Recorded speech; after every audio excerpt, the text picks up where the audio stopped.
Hi guys, welcome back to my channel. So today I thought I would finally film my birth story. Boy, it's been a while since I have filmed anything. If you haven't seen my most recent vlog, the last vlog, you might not know, but I did have my baby boy. He was born on the 14th of February, so he was born quite a while ago now, but I haven't had time to sort of film and stuff like that. I'm trying to adjust to the new mum life. It's very different, and yeah, it's just a whole new experience for me, and I've kind of been trying to juggle everything, and YouTube has taken a little bit of a stand back, I think, or yeah, stand back, and I just haven't had the time to film. I haven't even had the time to get ready. Only in the past couple of days I've started to like do my hair and do my makeup because I've had a little bit of time. I've learned how to manage my time a little bit better. But anyway, if you haven't watched my last vlog, my baby's name is Archie. He's a little baby boy, so he was born on the 14th of February. He's my little Valentine's baby, and my anniversary baby too. So me and Ella started going out on the 14th of February. Valentine's Day is the 14th of February, and also our first baby's birthday is the 14th of February as well, so that is a very special day for us. He was actually due on the 3rd of February, but he was 11 days late. I was actually due to be induced on the 14th of February, so I was going to go in that afternoon and be induced, and then probably give birth on the 15th. So that was the induce sort of plan. But that didn't happen. So he actually arrived at 4:50 in the morning. So let's get into what actually happened. Yeah, so at 12 o'clock on the dot, my waters broke, and mine was like the movies. It was just a huge freaking gush. It was like a waterfall. I was in bed and I woke up to like this cramping feeling in my stomach, and I was like, oh, this is weird. So I woke up, looked at my phone, and I looked at the time, it was 12, and then just like my waters went gush like that, and then they just kept going and going and going, and I kind of freaked out because I also started contracting as soon as my waters broke as well, and I didn't think that would happen. I kind of thought that my waters would break and then I would have a little bit of time to like get the rest of the stuff ready for my hospital bag that I hadn't put in there that I should have. And yeah, you know, like have a shower quickly, do my hair, you know, get myself prepared, but I really didn't have any time at all, and that's why there is no birth vlog, because this all happened so freaking fast. What I also thought was that contractions have a little bit of time in between them. So I was thinking I was going to get, you know, 8 minutes. They're going to start off by being 8 minutes and 5 minutes. No, my contractions were about 2 to 3 minutes apart right off the bat, and they were painful, and I cannot even explain the pain to you guys. People told me that it was like, I thought like maybe I might miss it, you know, I might not even know I'm contracting, but no, you definitely know. I think that's all I can say about it really, is you know when it's happening, you know.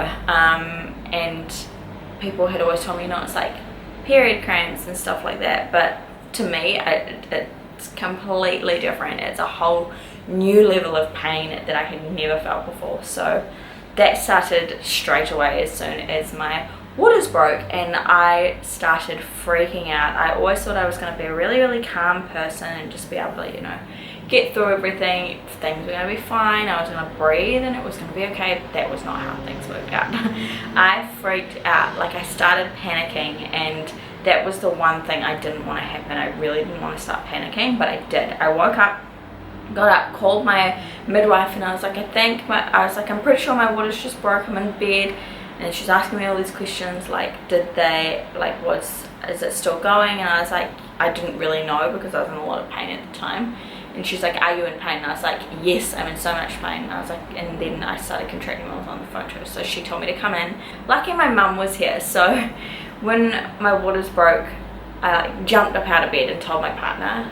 And then he jumped up out of bed as well, and he kind of freaked out as well, so much that he had to run to the bathroom and leave me by myself. So I'm sitting here in my room in so much pain, almost screaming, and my mum was in the spare bedroom, or the nursery, and she thought the next door neighbours were having like a fight or something like that. But no, it was just me in the bedroom, and she came and she's like, what's going on, and then she actually realized. So I'm so thankful that she was there, because she was kind of calm. She was calm, but she wasn't calm. She was calm to me at the time, kind of, but yeah, she was freaking out a little bit too. So yeah, Mum was here to help. Ola was in the toilet, and I was like screaming out to him. I was like, babe, I need you here. Right? He's like, okay, I'm just at the toilet, hold on. So yeah, we got up after Ola had finished in the bathroom and we'd finished in here. We started grabbing all my stuff. Ola was asking me what I needed. I didn't know what I needed. I had a list of what I needed, but honestly I just didn't even pack. I just grabbed my phone charger, grabbed my phone, I think I grabbed my hairbrush, and that was probably about it. I managed to get clothes on. I was in a lot of pain. I put like my sweatpants on and my top on, and yeah, that was that. And I was kind of crouching over the whole time. I had to go get the car, and that felt like ages. The car is on the property but he had to go get it to bring it to the door to get me, but that felt like freaking ages. And then I had to walk around to the car, and like I was just crouched over the whole time. I could not stand up straight. It was just horrible. I was in tears. It was, yeah, not a nice experience for me. So we drove to the hospital. We live literally 5 minutes away from the hospital, 5-minute drive, if that. By the time we got to the hospital, my contractions were probably every minute, every 2 minutes. I was contracting so much, and I was in so much pain. So we got to the hospital, went to one entrance, which we usually go through when I'd go to my appointments at the hospital, and that entrance was closed. So we had to then go jump back in the car and go drive around to the main entrance. So we get to the main entrance, and the door would not open. The door just wouldn't open, and I'm standing there crying. I was like knocking on the door. Luckily a doctor walked past, so he grabbed a wheelchair and helped us into the hospital. Well, not helped us in, but opened the door for us, gave us the wheelchair, and up we went to the birthing suite? I don't know what to call it. The delivery suite? Where you deliver your baby. So we went in straight away, and I think the midwife there could tell that I was in a lot of pain, so she put us into a suite straight away. And the room was beautiful. So the hospital that I went to, they've just had brand new rooms, all like they're all done. There's a huge tub in there. I was going to have a water birth. That did not happen. But yeah, there were beautiful big tubs. The rooms were just stunning. They were really nice, like quite calm rooms. I was not calm. So yeah, we get in there, I sit on the bed, and I ask for the gas straight away. I have to go into the bathroom, take off my pants, show the midwife, because when you go in you have to show them like a pad of your waters and stuff like that. So I took that off, showed her. I got into a gown straight away. I think she could tell that I was she could see that I was contracting a lot. So yeah, I got into the gown straight away and jumped up on the bed, and I asked her for the gas straight away, and I wish I hadn't have asked for the gas. Now, it was not helpful for me. I was already under quite a lot of stress, and I was panicking, and I just could not calm myself down, and the gas just made it worse. I felt like I was drunk, and not like a good drunk where you're like on a, you know, yay, happy sort of way. It was just like I wasn't in control of myself, and I did not like that feeling. And I wasn't in control of myself in the first place contracting when I was having my contractions, but the gas just made it worse. So yeah, I got the gas, and I was like sweating, I was stressing out, and yeah, it wasn't for me.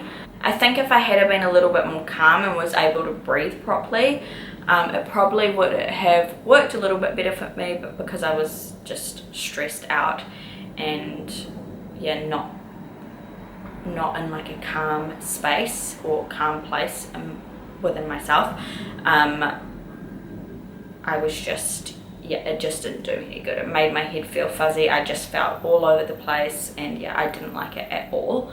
I think I probably would have rather jumped in the shower without the pain relief, and just sort of dealt through the pain. So once I was on the bed and sort of calmed down a little bit, they put the monitors on me. So I think they were monitoring the baby's heart rate and my contractions. So they weren't monitoring my heart rate, it was just yeah, the babies, and then I believe my contractions. So my mum was sitting on one side watching my contractions. She's like, holy crap, these are coming in super fast. And then the baby's heart rate was kind of normal at the time. So at this point my contractions are 1 to 2 minutes apart, and I'm using the gas so much that I just feel out of it all the time, and there's maybe like 30 seconds where I'm not using the gas. So I'm feeling super out of it, super out of control. I'm just not okay. I forgot to mention before, when we first got into the hospital, they checked me, and I was 5 centimeters dilated when I got there, and that's probably when I started on the gas as well. So they checked me, I was on the gas at the time, 5 centimeters dilated, and then at about 3, they checked me again and I was 7 centimeters dilated. Ella and my mum were trying to kind of calm me down, just to keep me sort of sane, keep my mind off things. They started talking. I had a card game in my bag. I think they pulled that out at one point, or were going to.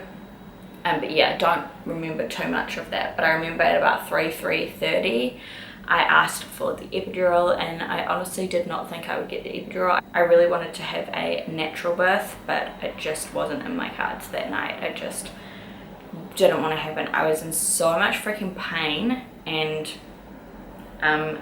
for so long and so often, I just couldn't deal with it anymore. So I asked for the epidural, and that was probably the best thing I did. It just made me feel so much calmer. So the anaesthetist came in and he just jabbed it into my back. Everyone kept telling me that like the epidural really hurts and the needle hurts more than giving birth, but I honestly didn't even feel the needle. I was in that much pain, I didn't even feel it go in. He was so fast, so quick. You had to be really still. Well, they were telling me that I had to be really still. I think I was shaking quite a lot when I was contracting.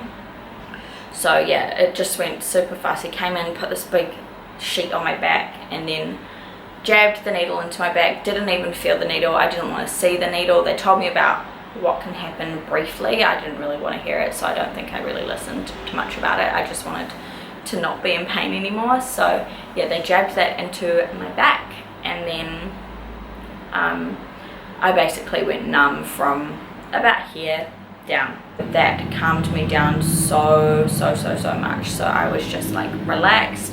I was no longer panicking, I wasn't stressing, I wasn't crying. I felt much better, and that's what I wanted to be, was to be calm when he was born. I didn't want to be under a lot of stress, so I'm happy that I got the epidural. So after my epidural, my midwife kept coming through and watching the monitor, and then Ella noticed, oh, the heart rate is kept decreasing, and it would go up, so it would be at like 150, and then it would drop down to 70.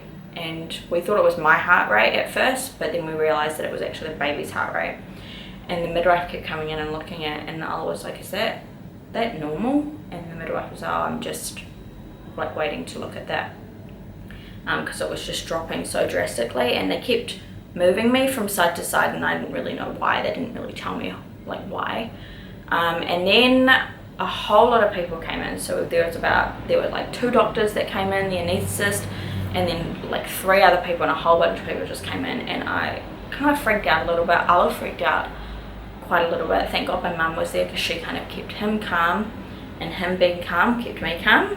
So yeah, but it was really but it was super scary. Just all these people came in, and then they spread my legs open and were checking everything. She had to she stuck something up into me to check on the baby's head. I can't remember. It was like she had to prick the baby's head to check how he was dealing with the contractions, because his heart rate kept dropping. So at one point the baby's heart rate dropped to about 60 something, and that's when they were like, okay, right, you need to go in for an emergency C-section. And I was a little bit heartbroken, because again, I wanted to have a natural birth, but they were like, it's in your best interest. We think it's best for you. The baby's not taking to your contractions very well, and his heart rate keeps dropping.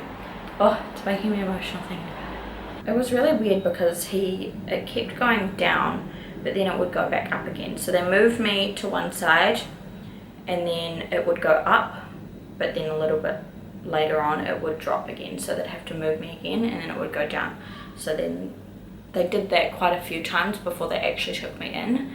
but then they had to call the anaesthetist again and be like, no, you need to come and we're gonna do this now. So I ended up having a C-section, and I'm actually quite happy I didn't feel anything. So had the epidural earlier, and then he came back and he put I think an IV drip in me, and he put something else into my back. So I think it was a stronger version of a stronger version of the epidural. So that made me completely numb. I still kind of felt the contractions with the epidural, like the pressure of them, but not the pain. And then with the other stuff that he gave me, I'm not too sure what it is, that was just like no movement whatsoever. He put like ice on my body and I just could not feel anything. So I was literally here down, now I couldn't feel anything at all. So yeah, about 4:30 they took me, I want to say around 4:30, could have been 4:40, they took me in to get the C-section. We went into the operating room. They put up a big the big sheet that you see when people get their epidurals, their C-sections. Ella had to wait out. He got into scrubs. He had to wait out in the room for a little bit. They took me off, got me ready. They were all super nice. It was actually a really like nice experience, although it's not how I wanted it to happen.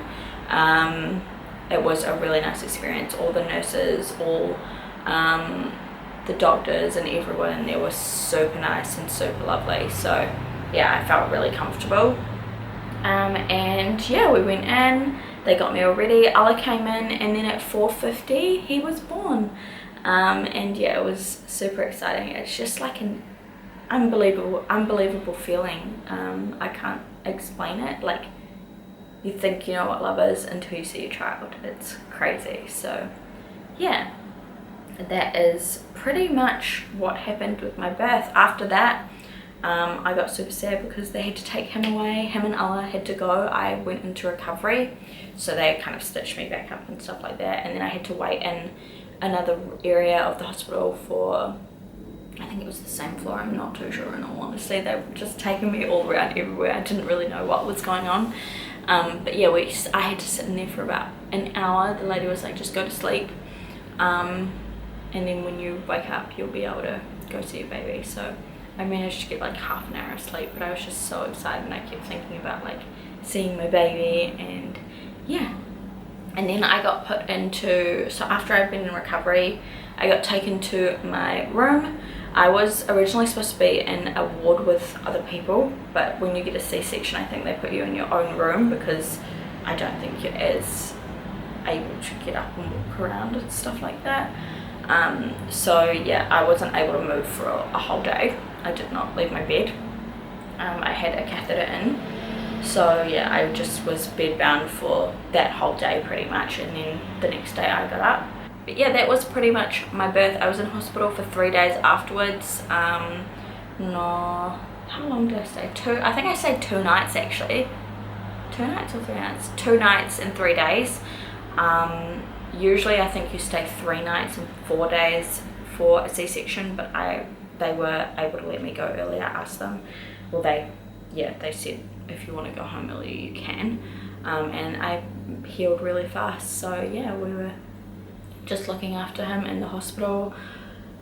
If I can recommend anything, it's stay in the hospital as long as you can, because once you go home you don't have any help at all. And I mean, I had midwives coming and seeing me at home, but it's not like at the hospital where you can ring a bell if you can't get up and change your baby's nappy, or like you need something, you can just ring them. So yeah, I do recommend. I know people don't like hospitals and stuff like that. I was like that as well. I wanted to go home literally the next day, but no, definitely stay in as long as you can, because it's just so helpful. Get all the help you can while you can.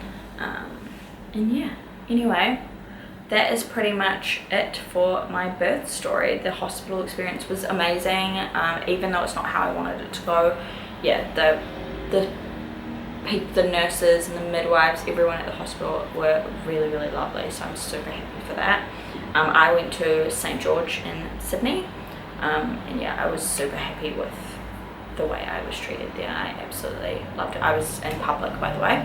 Yeah, very, very happy with my experience. We went and did a bathing and breastfeeding class there, where we got to sit with a couple of other parents, which was really cool. Just an all-round good experience. Not what I originally wanted, but it's just gonna happen the way it's gonna happen. You can never really plan it out. So yeah, that is my birth story. This video is super long and my camera is about to run out of battery. Let me know if you guys had like a similar experience with your births, and also let me know if you guys, as soon as your waters broke, you started contracting straight away and fast, because that is one thing that like I didn't expect, for my contractions to start straight away and for them to be so close together. I was a little bit shocked at that. So yeah, let me know if you guys had some interesting birth stories. But anyway, I'm going to end this video here. Hopefully we get into the swing of filming a little bit more now that I kind of have a routine down now. And yeah, I'm doing weekly vlogs as well, so stay tuned for those, and I'll update you guys on how my new mum life is going. Things have been going pretty good. The first couple of weeks were really rough, like just a shock to my system. I didn't expect to be like that tired and that overwhelmed, but it's the best experience ever. Like, I love having him. I can't imagine things without him now. Like, he's just the cutest little ball of bundle ever. Ball of bundle, I don't know, I've still got baby brain. Anyway, I'm going to end this video here. Stay tuned for more vlogs to see more of my new mum life. Thank you guys so much for watching this video, and I'll see you all in my next one.